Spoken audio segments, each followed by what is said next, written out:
Welcome to VLearn. Client and Advertising Agency, section number 4. Topics to be covered are client or advertiser's role and organizing for advertising, centralized system, advantages and disadvantages of centralization, decentralized system, advantages and disadvantages of decentralization, in-house advertising agency, advantages and disadvantages of in-house agencies, advertising agency, full service agencies, account services, marketing services, creative services, management and finance, agency structures, agency compensation, agency evaluation, reasons for losing clients, how agencies acquire new clients, and client-agency relationship. First, clients or advertisers' role in organizing for advertising. The manner in which a company organizes for advertising depends on several factors. First is company size, then number of products, role of advertising in promotion mix, budget and structure of its marketing organization. बहुत सारे factors होते हैं जिनको लेके एक company organise करती है advertising. वो फैक्टर्स हैं कंपनी का size, number of products, role of advertising in promotion mix, and budget and structure of marketing organization. Many companies have an advertising department headed by a manager.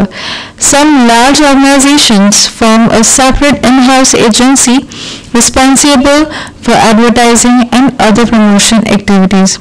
बहुत सारे companies में एक advertising department होता है जिसका head एक manager होता है, लेकिन कुछ लार्ज ऑर्गेनाइजेशंस में एक सेपरेट इन हाउस एजेंसी होती है जो रिस्पॉन्सिबल होती है कोई भी एडवर्टाइजमेंट करने की और प्रमोशनल एक्टिविटीज करने की. Centralised system. Marketing activities are divided along functional lines such as advertising, sales, marketing, research, product planning, etc. जो मार्केटिंग एक्टिविटीज़ है उसको बहुत सारे फंक्शनल लाइंस में डिवाइड कर दिया गया है, जैसे कि एडवर्टाइजिंग या फिर सेल्स, मार्केटिंग, रिसर्च या फिर product planning etcetera.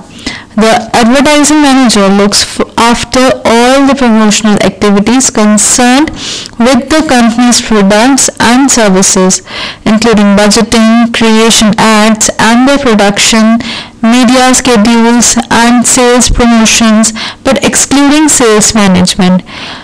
Advertising manager बहुत सारे promotional activities को देखता है, जैसे कि बजट करना कि क्या बजट है हमारे एडवर्टाइजमेंट का, क्रिएशन ऑफ एड्स, बहुत सारे एड्स को क्रिएट करता है, मीडिया को शेड्यूल करता है, प्रमोशन करता है सेल्स की, लेकिन ये सेल्स मैनेजमेंट नहीं करता. Basic function performed by advertising department under centralized system are, जो basic function है एक advertising department में centralized system में, वो है planning and budgeting, administration and execution, coordination with the company, coordination with ad agencies and services. Planning या budgeting करना जो कि मेन और बहुत इम्पॉर्टेंट काम है किसी भी एड से पहले. वो देखता है कि कितना हमारा बजट है एडवर्टाइज करने का, क्या ऑब्जेक्टिव है मार्केटिंग के, क्या स्ट्रैटेजीज हैं कंपनी की, और ये सब चीज़ें एक मैनेजर को देखना पड़ता है. सेकंड है एडमिनिस्ट्रेशन एंड एग्जीक्यूशन. जो भी रिस्पॉन्सिबिलिटी होती है ऑर्गेनाइजेशन की, सुपरविजन करना या कंट्रोल करना एडवर्टाइजिंग डिपार्टमेंट को, वो सारा काम भी सेल्स एडवर्टाइजिंग मैनेजर करता है. Then coordination with the company. Advertising manager को कोऑर्डिनेट करना होता है बहुत सारी मार्केटिंग फंक्शंस के साथ, जैसे कि मार्केटिंग, रिसर्च और sales. They can provide valuable information about the product features that are valued more by consumer and hence need to be emphasized in ad messages. क्योंकि ये बहुत सारी इंफॉर्मेशन देते हैं, वैल्यूएबल इंफॉर्मेशन, जो कि रिप्रेजेंट करते हैं कि कस्टमर की क्या नीड है और उसके बाद उन नीड्स को सेटिस्फाई करने के लिए जो एडवर्टीजमेंट बनाना होता है, उसके बाद वो एडवर्टाइजिंग मैनेजर को देखना पड़ता है. तो फर्स्टली पहले उसको कोऑर्डिनेट करना पड़ेगा बहुत सारे डिपार्टमेंट्स के साथ जो कि उस कंपनी के अंदर है. And the last is coordination with ad agencies and services. In spite of having an advertising department, many companies use outside advertising agencies and services. क्योंकि सेंट्रलाइज सिस्टम में उनके पास ही एक एडवर्टाइजिंग डिपार्टमेंट होता है, लेकिन बहुत सारी कंपनी फिर भी कुछ एडवर्टाइजिंग एजेंसीज से उनसे सर्विसेज लेती है किसी टाइम पे. तो उनको एडवर्टाइजिंग मैनेजर को एक कोऑर्डिनेशन बिठाना पड़ता है एड एजेंसीज और उनकी सर्विसेज में के साथ. Advantages and disadvantages of centralization. Centralization के कुछ एडवांटेजेस हैं और कुछ डिसएडवांटेजेस हैं. एडवांटेजेस है more efficient communications, requires fewer personal, continuity of staff, more involvement of top management possible. Advantages हो सकते हैं कि बहुत एफिशिएंट कम्युनिकेशन होता है, इसमें पर्सनल बहुत कम चाहिए होते हैं, कॉन्टिन्यूटी ऑफ स्टाफ, एक स्टाफ की कॉन्टिन्यूटी रहती है, more involvement of top management possible, और जो टॉप मैनेजमेंट का इन्वॉल्वमेंट है सेंट्रलाइजेशन में बहुत अच्छी तरह से होता है. डिसएडवांटेजेस है less involvement and understanding of overall marketing goals. जितने भी हमारे मार्केटिंग गोल्स हैं उसमें पूरी अंडरस्टैंडिंग और इन्वॉल्वमेंट नहीं हो पाती है. लॉन्गर रिस्पांस टाइम, जो रिस्पांस टाइम है वो लंबा हो जाता है. Limited ability to handle many product lines, और एक लिमिटेड एबिलिटी हो जाती है हर एक प्रोडक्ट लाइन को हैंडल करने में. वो अच्छी तरह से सारे प्रोडक्ट लाइन को हैंडल नहीं कर पाते हैं. Now, decentralized system. A decentralized system followed in large corporations with many product lines and brands. जिन कंपनीज में बहुत सारे ब्रांड होते हैं, बहुत सारे प्रोडक्ट लाइन्स होते हैं, वो कंपनी ज़्यादातर डिसेंट्रलाइज सिस्टम को फॉलो करती है. Each brand is assigned to a brand manager who is totally responsible for managing the brand, including planning, sales, and its profit performance. हर एक ब्रांड असाइन होता है ब्रांड मैनेजर को, और वो ब्रांड मैनेजर रिस्पॉन्सिबल होता है कि उस ब्रांड के सारे रिस्पॉन्सिबिलिटी ब्रांड मैनेजर की होती है, जैसे कि सेल्स, प्लानिंग या प्रॉफिट परफॉर्मेंस हो गई. The brand manager has one or more assistant brand managers to help in the planning, implementation and control of the marketing program. ये जो ब्रांड मैनेजर है इसका भी एक असिस्टेंट होता है जिसको हम असिस्टेंट ब्रांड मैनेजर बोलते हैं, जो कि हेल्प करता है ब्रांड मैनेजर की हेल्प प्लानिंग के अंदर, इम्प्लीमेंटेशन एंड कंट्रोल के अंदर.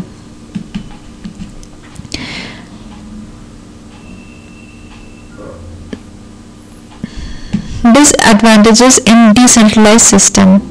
Brand manager may develop a brand strategy without a deeper and other promotions, without a deeper understanding of what the advertising and other promotions can or cannot accomplish and how can each should be used. Decentralize के अंदर एक बहुत बड़ी कमी है कि brand manager को develop करना होता है ब्रांड स्ट्रैटेजी, लेकिन वो एक डीप थिंकिंग नहीं रख पाते हैं.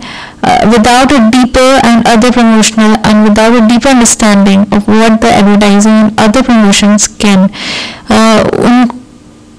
उनके पास इतनी डीप थिंकिंग नहीं होती है कि वो एडवर्टाइजिंग या कोई अदर प्रमोशन को डीपली अंडरस्टैंड कर सके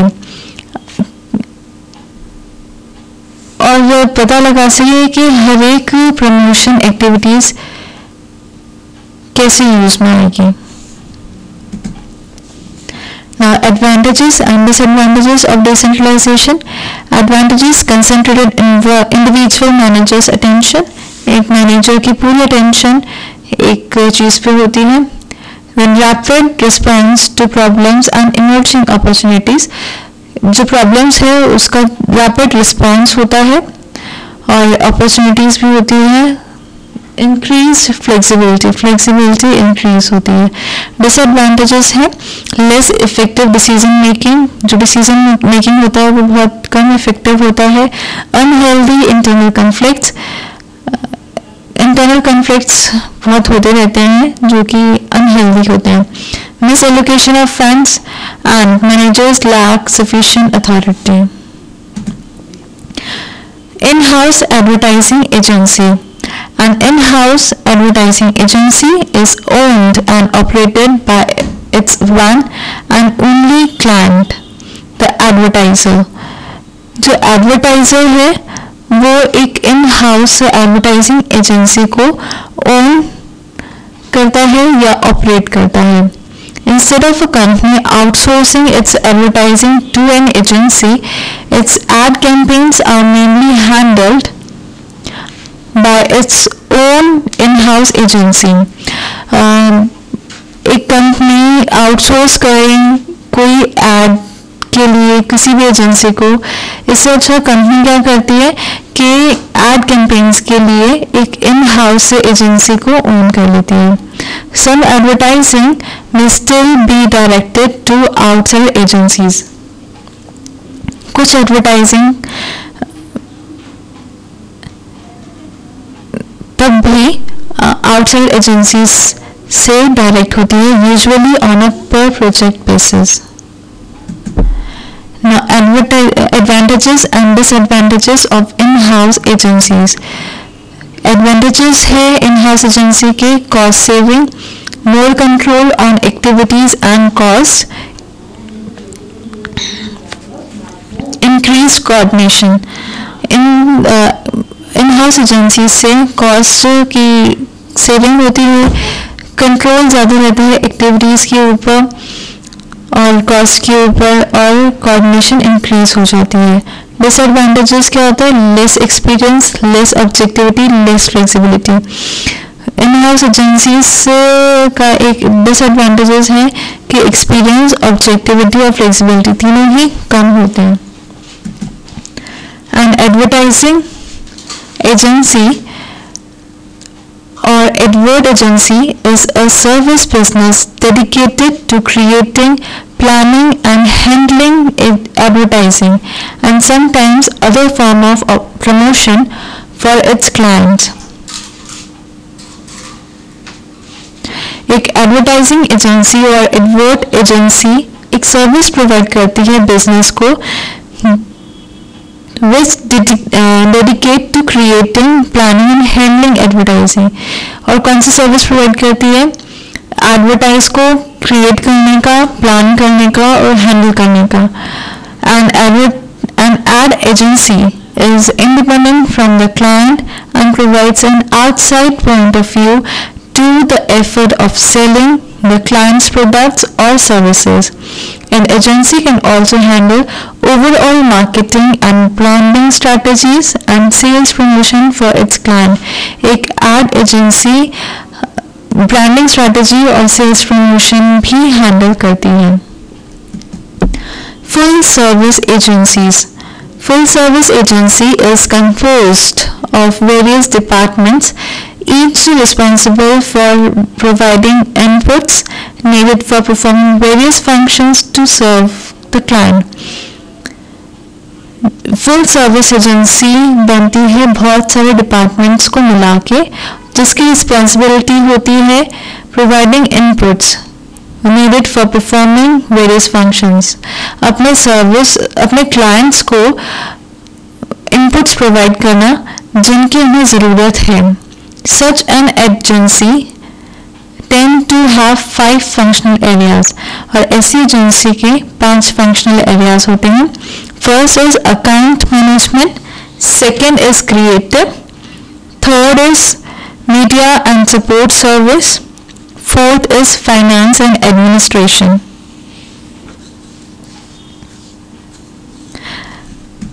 Account service. Account service or account management is responsible for the relationship between agency and the client. जो account service होती है या account management होती है, उसकी वो रिस्पॉन्सिबल होती है एक रिलेशनशिप में between the agency and the client. जो एजेंसी और क्लाइंट के बीच में रिलेशनशिप है, उसकी रिस्पॉन्सिबिलिटी अकाउंट सर्विस पे होती है. The account executive's job requires a high degree of diplomacy and tact, as misunderstandings may lead to loss of accounts. They represent the client by explaining the firm's point of view to all the agency personnel working on the account, and also presents the agency point of view to the client. ये account service या account management explain करती है client को कि क्या firms के point of view है और प्रेजेंट करती है agency point of view to the client. The account executive is responsible to help formulate the basic advertising strategy recommended by the agency and obtain client approval for media schedules, budget, and rough ads or storyboards. Accounts executive की responsibility है कि वो help करें advertising agency को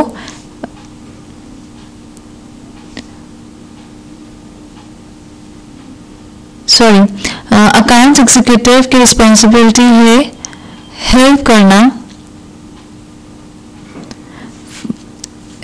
एक advertising strategy को बनाने में हेल्प करना जो कि एजेंसी ने रिकमेंड करी गई है, और ऑब्टेन करना क्लाइंट से approval for media schedule, budget and rough ads and storyboards. Marketing services. Research has gained increased attention because agencies are most concerned about the need to communicate effectively with their target audience. Research आज के ज़माने में बहुत attention को बहुत सारी company के attention grab कर चुका है बिकॉज इन एजेंसीज ये जो एजेंसीज है ये कंसर्न रखती है the need to communicate effectively with their target audience. वो चाहती है कम्युनिकेट करना अपने टारगेट ऑडियंस से. The research department is maintained by the full service agency to gather and interpret data for situation analysis, which is useful in developing advertising for their clients. ये research department जो है maintain करता है full service agency, gather करता है बहुत सारे data को, उन डेटा को इंटरप्रेट करता है और यूजफुल बनाता है जो कि यूज होता है क्लाइंट्स के लिए इन मेकिंग द एडवर्टाइजमेंट बनाने में. The responsibility of the agency's media department is to develop a media plan which can reach the target audience effectively in a cost-effective manner. Agencies media department की ये responsibility है कि वो एक media plan को develop कर सके ताकि वो अपने टारगेट ऑडियंस तक पहुंच सके in a cost effective manner. Some full service agencies offer additional marketing services and have departments such as sales promotion department that specializes in contest, premium, POP, materials, etc. and PR or publicity department, interactive media departments to create website for clients. कुछ full service agency offer करती है कुछ additional marketing services और इसके लिए उनको कुछ departments रखने होते हैं, जैसे कि सेल्स प्रमोशन डिपार्टमेंट जो स्पेशलाइज होता है कॉन्टेस्ट में, प्रीमियम्स में, पीओपी मटेरियल में, और जैसे कि पीआर और पब्लिसिटी डिपार्टमेंट जो कि इंटरैक्ट करती है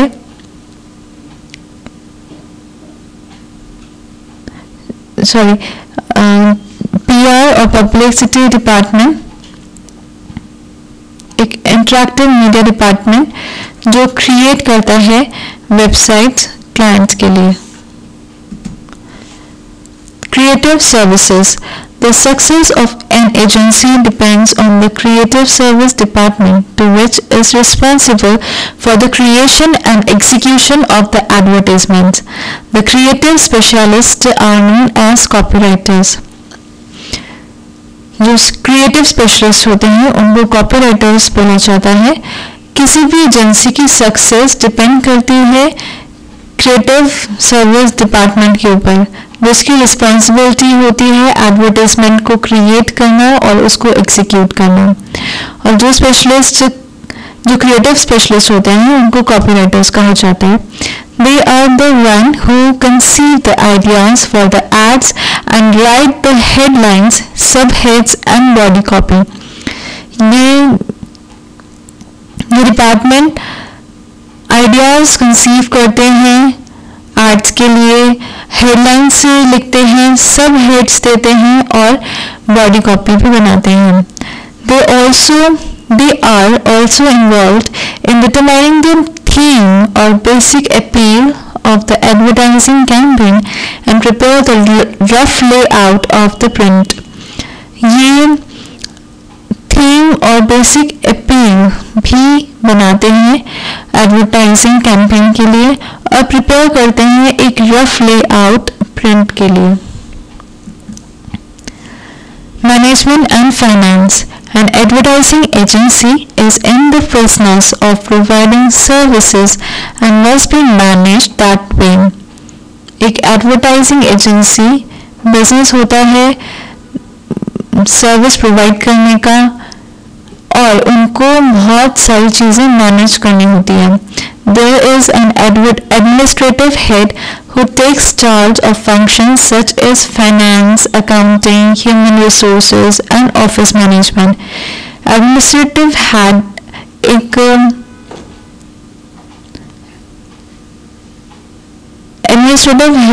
एक फंक्शन की रिस्पॉन्सिबिलिटी लेता है, जैसे कि फाइनेंस, अकाउंटिंग या ह्यूमन रिसोर्स या फिर ऑफिस मैनेजमेंट की, मतलब उसका काम ये होता है. Agency structure. Popular among medium and large size agencies, there are two types of structures. दो तरह के structures बताए गए हैं. First is departmental system and second is group system. Departments are grouped around functions and a specific department is called upon to serve all the agency's clients. For example, creative services department is called upon for ad layout, writing and production services for all the client.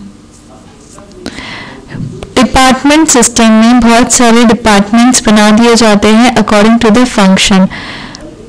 जैसे कि creative service department जो कि add layout या add को बनाता है, right करता है, प्रोडक्शन या सर्विसेज देता है क्लाइंट को। Agency compensation.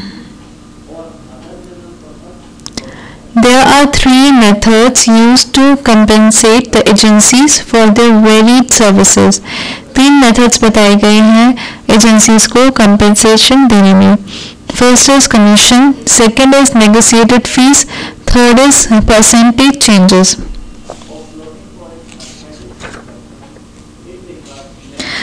The most traditional method for compensating advertising agency for the services it is through commission system. Commission system एक बहुत traditional method है advertising agency को compensate करने का। The agency is paid a fixed commission from the media on any advertising space or time purchase for the advertiser. Agency को एक fixed commission दी जाती है मीडिया के थ्रू जो उन्होंने एडवर्टाइजिंग स्पेस लिया है या फिर जितना भी उन्होंने टाइम परचेज किया है एक एडवर्टाइजमेंट के लिए, उनकी एक फिक्स कमीशन होती है। The rate for outdoor media are slightly higher, और जो आउटडोर मीडिया है उनकी कंपेंसेशन स्लाइटली हायर होती है। This is a simple system to determine the amount of commission, और ये एक बहुत सिंपल तरीका है कमीशन के अमाउंट को डिसाइड करने का। The second is negotiated fee. The number of agencies and the client negotiate some type of fee system or cost plus arrangement for compensation. बहुत सारी एजेंसीज या फिर क्लाइंट्स बहुत सारी एजेंसीज या फिर और उनके क्लाइंट्स नेगोशिएट करते हैं फी सिस्टम में या फिर कॉस्ट प्लस अरेंजमेंट में। Some use an incentive based compensation system combining a fee and commission system. बहुत सारे incentive based commission system adopt करते हैं या यूज करते हैं जिसमें एक फी और एक कमीशन को कंबाइन किया जाता है। Agency executives sometimes feel that 15% commission is inadequate for the service rendered to the client. कभी-कभी एजेंसी एग्जीक्यूटिव को फील होता है, लगता है कि 15% फॉर एग्जांपल 15% कमीशन जो है वो बहुत कम है जो वो सर्विसेज उनको प्रोवाइड कर रहे हैं।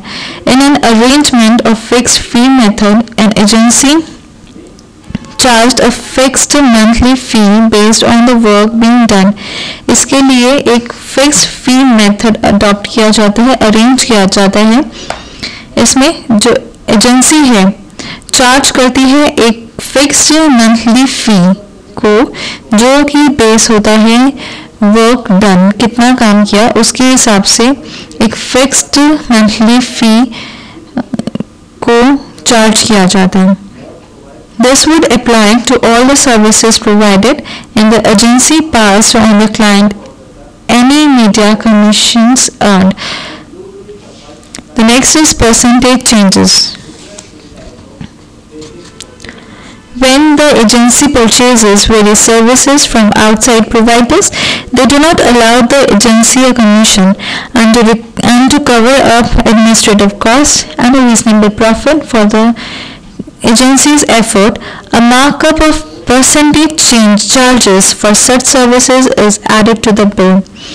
इस सर्विसेज के लिए एक कुछ परसेंटेज चार्ज किया जाता है सर्विसेज में जो कि बिल में ऐड हुआ जाता है। These services may include market research, art work, photography, printing or other services. जो सर्विसेज एजेंसी प्रोवाइड कर रही है जैसे कि market research, art work, photography, printing और कुछ और सर्विसेज, उसके लिए कुछ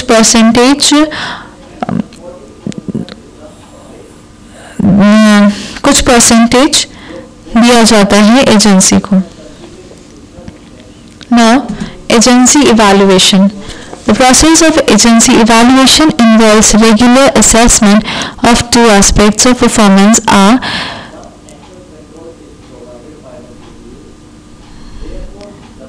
financial and quantitative. एजेंसी को evaluate करने में दो एस्पेक्ट्स ऑफ परफॉर्मेंस लिए जाते हैं. First is financial and second is qualitative. First is financial assessment, focuses on how the agency conduct its business, wise costs and expenses, the number of personnel hours, charges to an account, and what payments are made to media and other service suppliers. Financial assessment होता है जब हम एक agency के business को देखते हैं कि कैसा वो परफॉर्म कर रही है कॉस्ट और एक्सपेंसेस को लेके. मतलब किसी भी एजेंसी के बिजनेस में कितनी कॉस्ट लगी है, कितने उसके एक्सपेंसेस हुए हैं, उनको एसेस करने में जो भी लगता है this is called the financial assessment. इसमें इंक्लूड होता है कि number of personal hours charge on accountant and what payments are made to media, मतलब कितनी पेमेंट करी गई है मीडिया को, और अदर सर्विसेज सप्लायर्स, मतलब और भी बहुत सारे सप्लायर्स सर्विसेज सप्लायर्स होंगे, उनको कितनी पेमेंट करी हुई है. Qualitative assessment explores the agency's efforts devoted to planning, developing and implementing the client company's advertising campaign and an assessment of the achievements.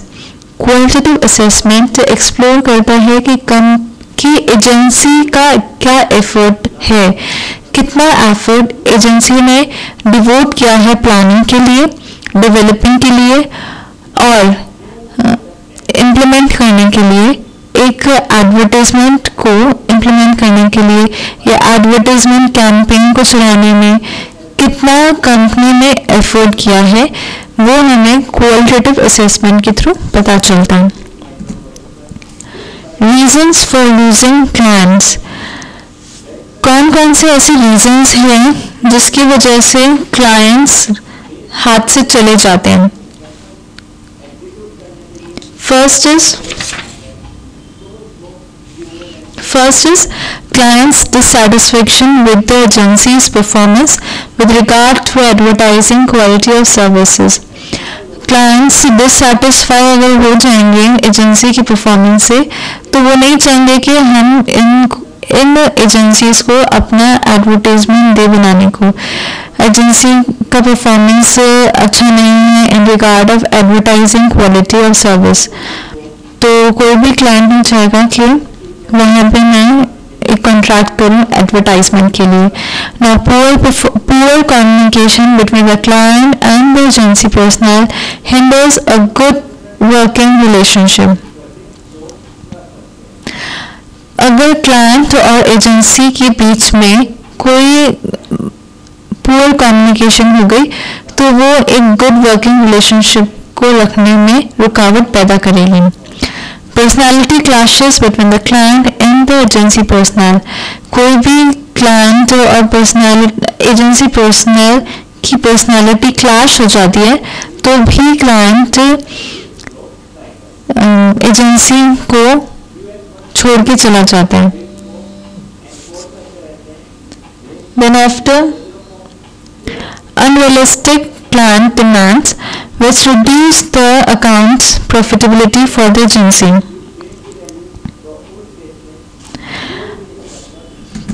New managers and clients' organization may want to use an agency with which they already have established ties. Often, when agencies merge, there is a conflict of interest as two close competitors may be on merged agency account list. And the last is change in the client's marketing strategy may lead to change of agency.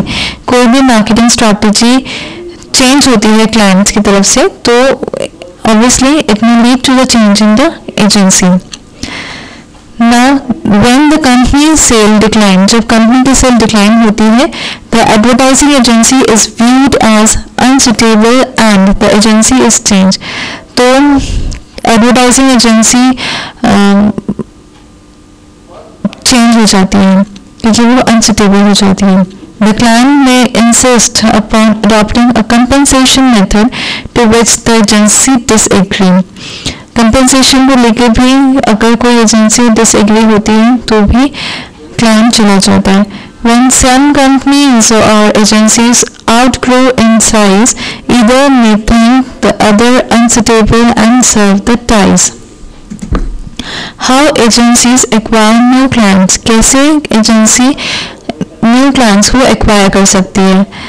Agencies are always on the lookout for new clients leading to competition. हमेशा agency चाहिए कि उसके new clients बने.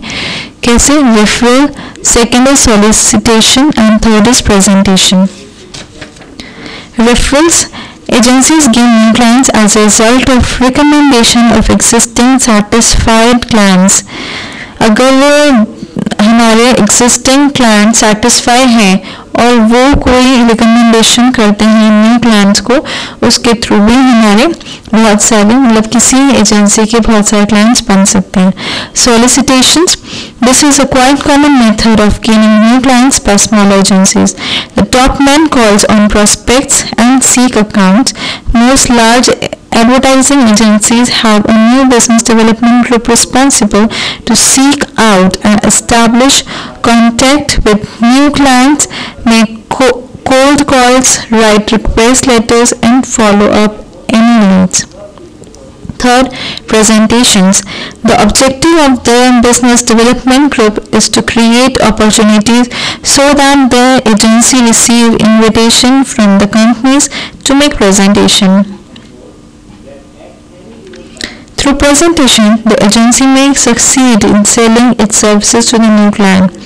The agency describes its experience, its personal capabilities, procedures, demonstration, its outstanding work. अगर कोई agency एक presentation बना ले जिसमें लिखे कि उसकी क्या क्या आउटस्टैंडिंग वर्क्स है, क्या क्या प्रोसीजर्स हैं, पर्सनल एंड कैपेबिलिटीज़ क्या है, वो डेमोन्स्ट्रेट करे, तो भी वो न्यू क्लाइंट्स को अट्रैक्ट कर सकती है.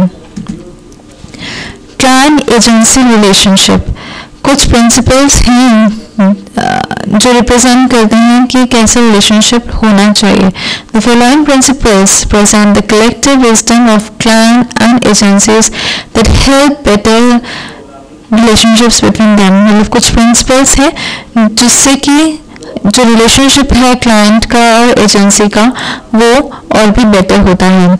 First is develop a spirit of real partnership based on mutual respect of intelligence and expertise. Second, the clients should be less concerned with what other advertisers are doing. Clients को concern नहीं होना चाहिए कि और दूसरे advertisers क्या काम कर रहे हैं और the trend in advertising industry. Great clients take time to really know their agency people and treat them as well as human beings.